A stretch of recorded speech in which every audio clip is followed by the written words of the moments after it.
오늘 설교를 준비할 때 오늘은 많은 성도들이 휴가를 가지 않을까 하는 마음으로 설교를 준비했습니다. 그러면서 무더운 여름철에 휴가를 가지 않고 교회에 오신 여러분들에게 좀 청량감 있는 설교를 하면 좋겠다 하는 생각을 하면서 그런 의미에서 설교 서두에 오늘은 시 한 편을 준비했습니다. 여러분들이 너무도 잘 아는 윤동주님의 서시를 준비했습니다. 죽는 날까지 하늘 우러러 한 점 부끄러움이 없기를 잎새에 이는 바람에도 나는 괴로워했다. 별을 노래하는 마음으로 모든 죽어가는 것을 사랑해야지. 그리고 나한테 주어진 길을 걸어가야겠다. 오늘 밤에도 별이 바람에 스치운다. 많은 사람이 이 시의 제목을 서시로 알고 있습니다. 서시라고 하는 말은 시집의 첫 부분에 간략하게 시인이 책을 내면서 그 기쁜 감정을 표현하는 프롤로그, 서문과도 같은 것입니다. 그러니까 윤동주의 서시는 시의 제목이라기보다는 그 시인이 하늘과 바람과 별과 시라는 시집을 쓰면서 서문처럼 서문을 시로 만들어서 짧은 서시 첫 장에다가 첫 글을 쓴 것입니다.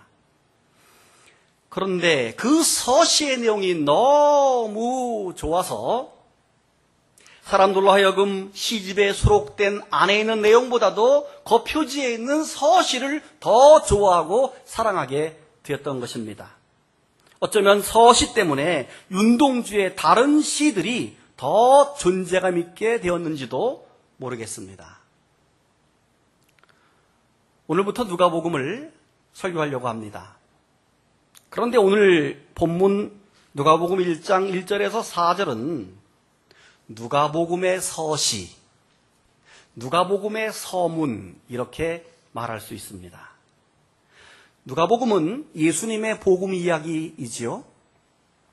저자 누가는 예수님의 이야기를 데오필로라고 하는 유력한 사람에게 글을 쓰면서 짧은 4절로 이루어진 서문을 썼는데 그 내용이 아주 탁월합니다. 그래서 저는 제 나름대로 이 서론 부분의 제목을 서문예찬 이렇게 이름을 지어보았습니다. 서문의 내용이 너무 좋아서 칭찬하고 기린다 이런 의미로 예찬, 서문을 예찬한다 하는 의미이지요. 고대 수사학의 효시인 퀸틀리아누스라고 하는 사람은 서문의 역할이란 말이나 글로 전하는 이야기에서 독자들로 하여금 독자들을 이야기 세계 밖으로부터 이야기 세계 안으로 끌어오는 것이 서문이다. 이런 말을 했습니다.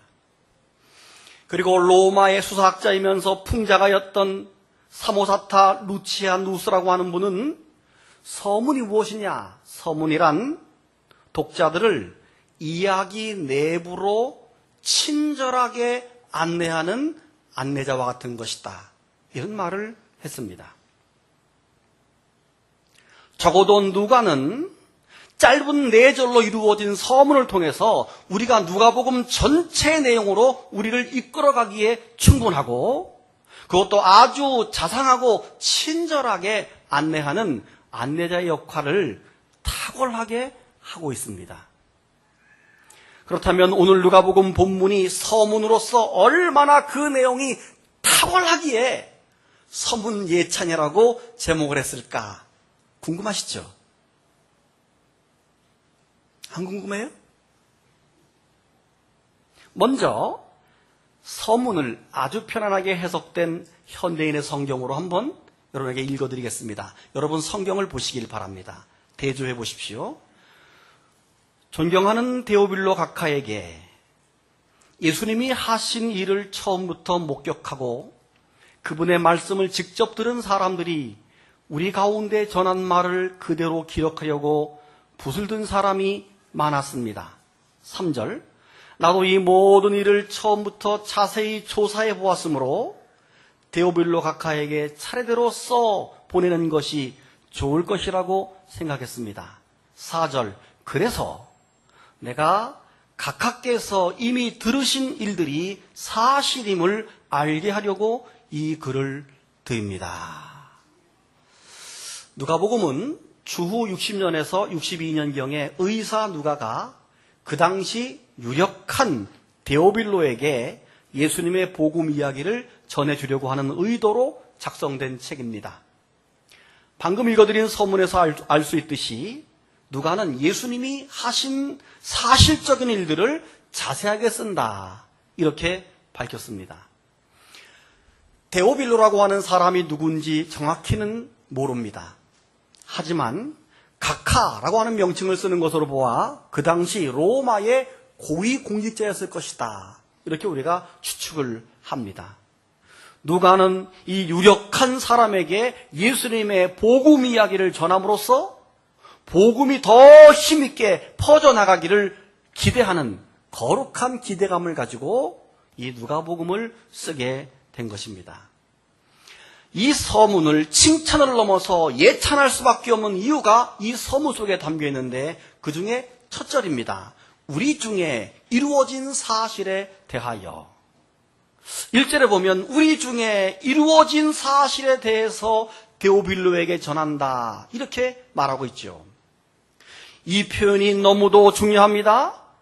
이 말은 당시 예수 그리스도에 관한 모든 일들이 역사적인 사실이었음을 입증하고 있는 것입니다. 예수님의 탄생도 사실이었습니다. 예수님의 기적도 사실이었고, 예수님의 죽음도 사실이었고, 예수님의 부활도, 예수님의 승천도 데오빌로요 사실이었습니다, 이 말을 하고 있는 겁니다. 그런데 사실인데 우리 중에 이루어진 사실, 우리 중에 이루어진 사실이라고 하는 말은, 이루어졌다는 말이 또한 중요한데, 구약의 예언이 성취되었다, 구약의 예언이 지금 우리 앞에서 이루어졌다라고 하는 구약의 예언의 성취를 또한 포함하고 있는 말입니다. 특히 누가는 예수님의 이야기가 사실, 팩트라고 하는 것을 강조하고 싶었던 것입니다. 여러분, 요즘 청문회에서 가끔 질문자가 증거 자료를 들고 뭐라 그랬죠? 증인, 이게 팩트입니다, 팩트. 거짓말하지 마세요. 이런 거 봤어요, 못 봤어요? 사실입니다, 이게 팩트입니다. 요즘 그걸 흉내내가지고 개그맨들도 풍자해서 얘기하잖아요. 사실이다, 이거예요. 팩트. 이 이야기가 사실이므로 데오빌로를 비롯한 누가복음을 읽는 모든 독자들은 반드시 믿어야 한다 하는 것을 강조하고 있는 것입니다. 여러분, 그런데 어떤 일이 그 사실적인 사건일 때는 반드시 무엇이 있죠? 목격자가 있습니다. 그리고 증인이 있습니다. 목격자와 말씀에 일꾼된 자들이 전해준 그대로, 2절 한번 보세요. 처음부터 목격자와 말씀에 일꾼된 자들이 전해준 그대로 내력이란 말은 사실이죠. 사실을 저술하려고 부수는 사람이 많았다. 여러분, 복음은 많은 목격자가 있었습니다. 그리고 그것을 전하려고 붓을 들었던 전승자들도 많았습니다. 예수님의 탄생부터 부활 승천까지 수많은 목격자와 증인이 있었기 때문에 이것은 사실이라는 것을 증명할 수 있는 것입니다. 적어도 예수님의 기적 가운데서도 오병이어의 기적은 남자 장정만 5,000명이 먹었으니까 몇 명이 증인이에요? 5,000명이 먹었다 그랬으니까 5,000명이 증인인 거예요. 5,000명이 역사의 현장에서 그렇게 오병이어의 기적이 일어나는 것을 눈으로 목격하고 보았던 목격자요, 증인이라는 것입니다. 예수님이 하늘로 승천하실 때도 몇 명 보는 앞에서 올라갔습니까? 장장 500여 성도가 보는 앞에서 감람산에서 승천하시면서 너희가 나를 지금 보는 그대로 내가 너희에게 다시 오리라 라는 말을 남기고 올라가셨어요. 적어도 예수님의 승천, 이게 예수 믿지 않는 사람에게는 이게 뭐 말도 안 되는 소리지만은 그래도 그 사건이 사실이기 때문에 목격자와 증인이 적어도 500명 이상에 있는 사실이라는 것을 증명해주고 있는 것입니다. 여러분, 그렇습니다. 예수님의 이야기는 하나도 빠짐없이 목격자와 증인이 있는 역사적인 사실이라는 것입니다. 그러므로 그 누구도 예수님의 존재와 그 하신 일을 부인할 수가 없는 것입니다.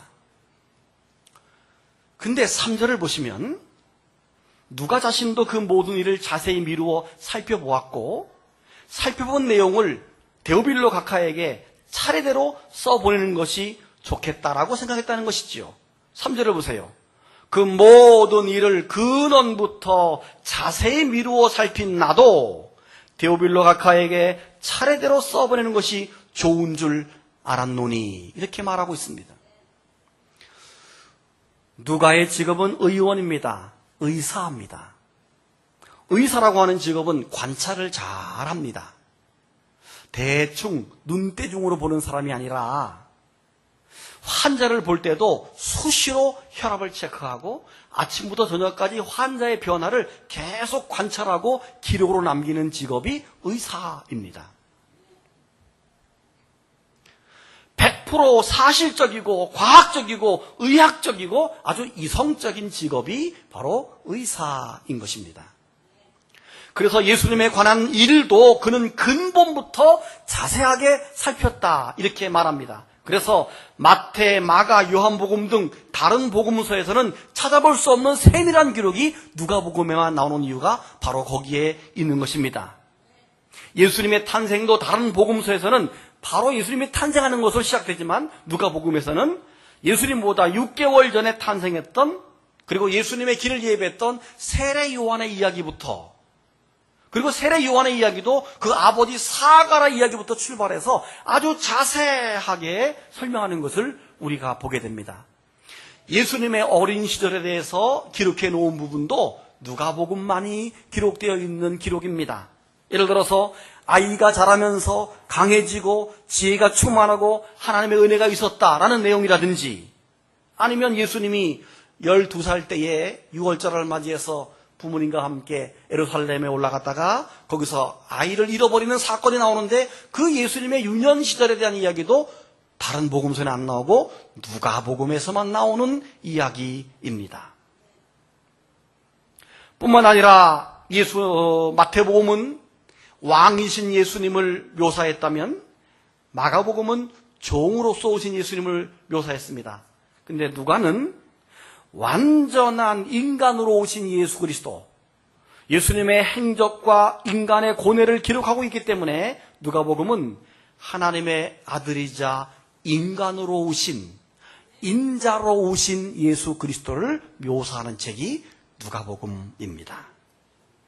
나아가서 누가는 아주 유려하고 아주 세련된 언어를 사용하면서 예수님의 생애와 교훈들을 가르치고 있는데 그 이유가 바로 누가가 의사였기 때문에 가능했던 것입니다.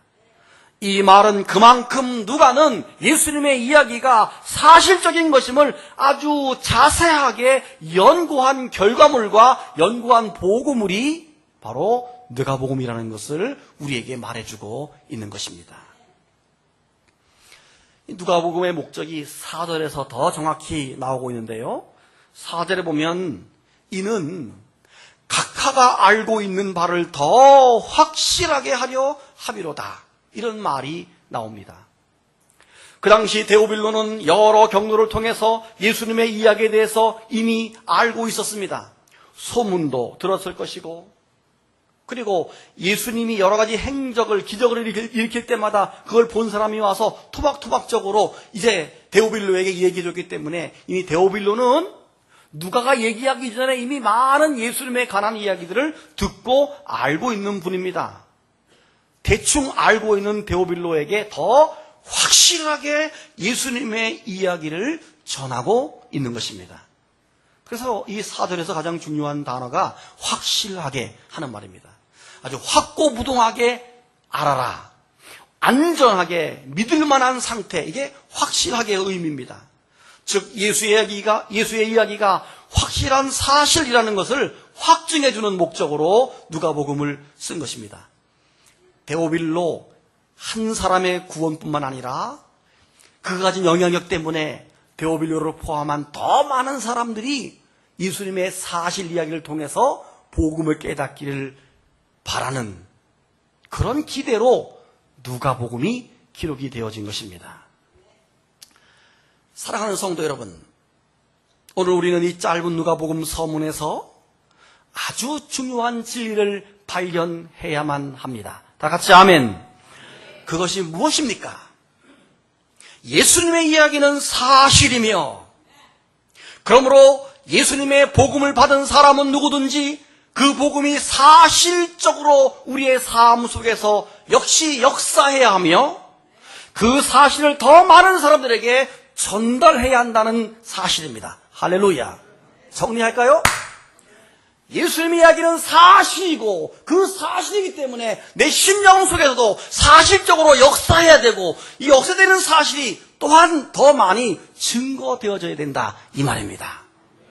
이게 누가복음 서문이 주는 아주 중요한 중점입니다. 우리 기독교는 그래서 사실적 종교입니다. 설화의 종교가 아닙니다. 신화의 종교가 아닙니다. 사실의 종교입니다. 특히 예수님이 2000년 전 베들레헴 마을 구육관에 탄생하신 것도 사실이고, 그 예수님이 이 땅에 베풀던 수많은 기적들이 사실. 아멘. 예수님이 십자가에 달려 죽으신 것도 사실이고, 부활한 것도, 승천한 것도 사실이고, 중요한 것은 앞으로 그 예수님이 다시 오실 재림도 사실임을 믿으시기를 바랍니다.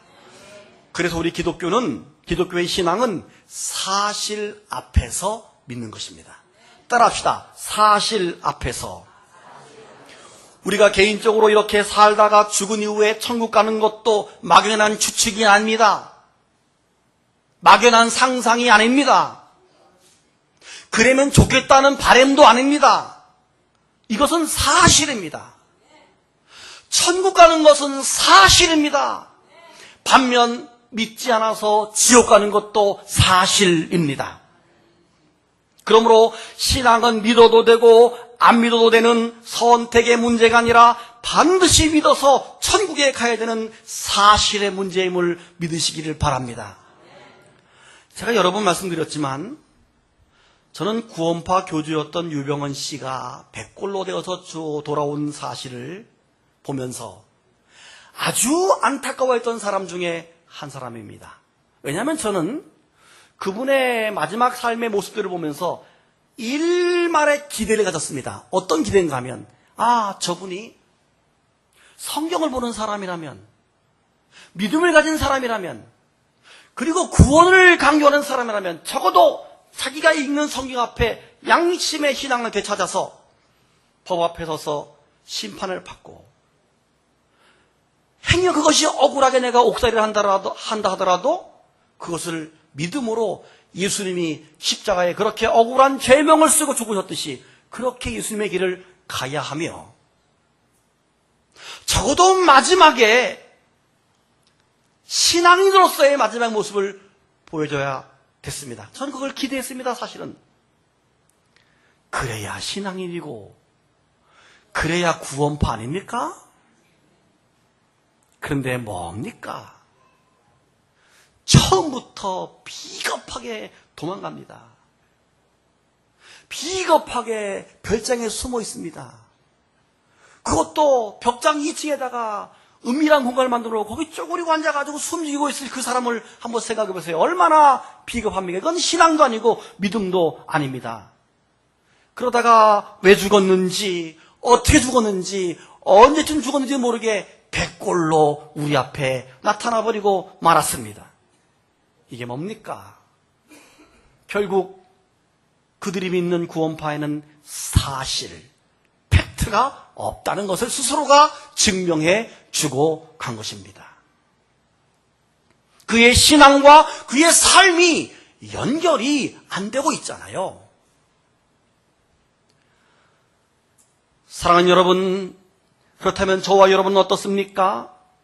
우리가 알고 있고 믿고 있는 신앙과 나의 삶이 얼마나 일치되고 있습니까? 정말로 나의 삶 속에 구원으로 인한 기쁨과 감격이 사실적으로 넘치고 있느냐 하는 것입니다.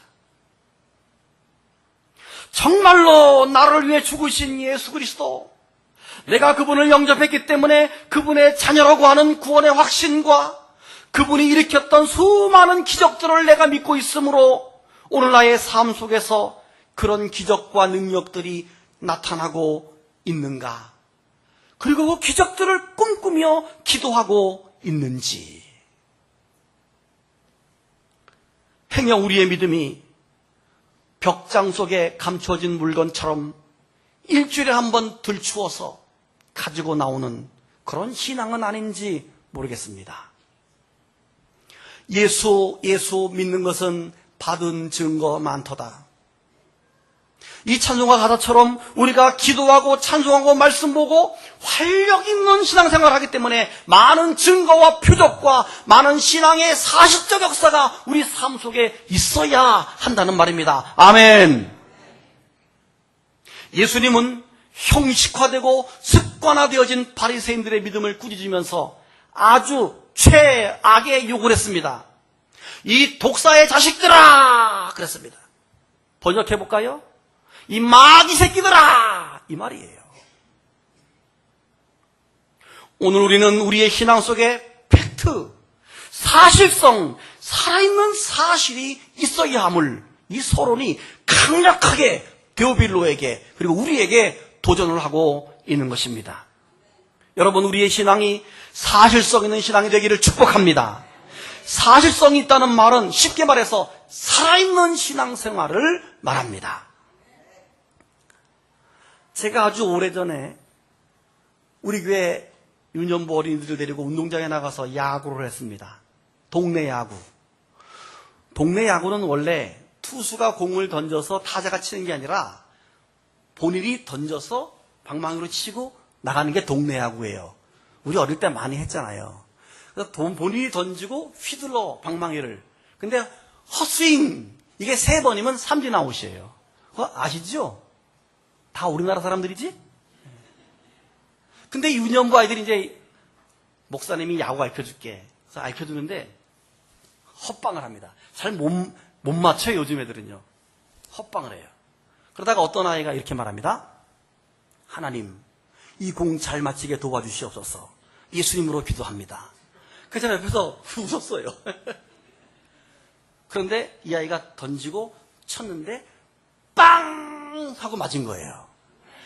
이 애가 기뻐서 으아! 이러면서 막 일루로 막 뛰어나가는 게 지금도 잊혀지지 않습니다. 하나님, 이 공 맞게 해주세요. 이게 팩트예요. 이게 사실이에요. 그런데 우리는 말입니다. 우리의 신앙이 죽어서 벽장소에 갇혀진 믿음이 되어서 일주일에 한 번 벽장에 감추어진 성경책 꺼내서 나옴으로 내 삶의 모든 신앙이 다 되는 것처럼 신앙이 아닙니다. 사업이 어렵다고들 합니다.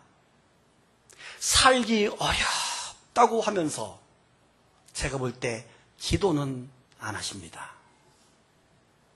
기도 안 하기 때문에 삶이 어렵다고 생각해 보지는 않으셨습니까?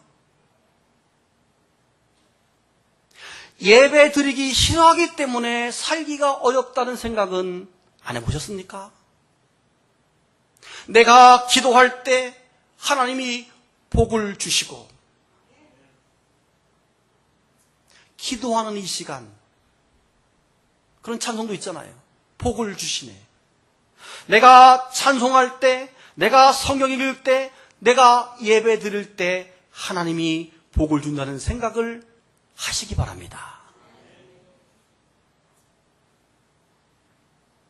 마치 우리는 예배 한 번 더 드리면 당장에 피곤해서 죽을 것 같은, 내일 절대로 출근 못한다라고 하는 믿음을 가지고 있기 때문에 예배를 못 드리는 것이고 계속 피곤한 것입니다.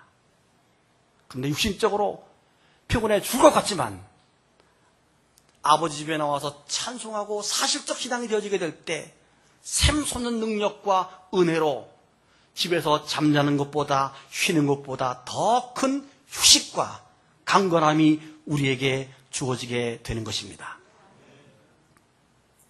여러분, 저는 여러분의 신앙을 지금 책망하는 게 아닙니다. 신앙이 사실성이 있으면 그렇게 기도가 하고 싶어지고 그렇게 예배가 드려지고 싶어진다는 것을 말씀드리고 싶은 겁니다. 다 같이 아멘.